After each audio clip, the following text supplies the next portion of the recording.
Right, moving on. In a setback for the Indian government and Dalit community, the highest court in the land refused to revise a controversial law or state's 20th March ruling.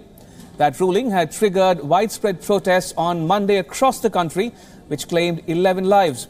The Supreme Court made it clear that it is not against the law, but their prerogative is to protect the fundamental rights of innocents. The Supreme Court has given the Indian government 10 days' time. The next hearing will be on the 13th of April. Right, joining me live from New Delhi is my colleague Jessica Thaneja. Good evening, Jessica. What exactly happened when the court began hearing at 2 p.m. this afternoon, and what did the government have to say in its defense? Good evening, Ramesh. The Apex Court has not made any stay on its order. It continues to be on it. It says that it will give another 10 days for all the additional submissions to be made in this particular issue. Some point and some factors to highlight here, what the Supreme Court said.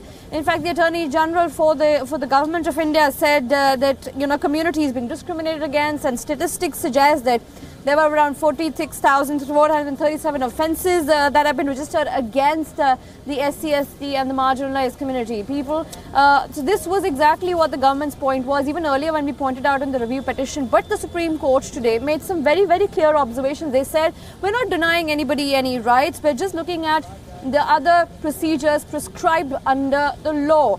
And they said, in fact, let me quote a couple of things here by the Apex Court, which said, there should be evidence to put a man behind bars, and that is why they had done away with the automatic arrest bid, they said. But that doesn't mean, when we said it's a 7-window period, that's an extended window period. It doesn't mean that the person can't be arrested within a day or an hour or 10 minutes after the case is registered, provided they have verified facts against that person who's going to be arrested, and the case is proved that that person has been allegedly involved in an activity that might have been a little problematic when it comes to the offences which are claimed under this act.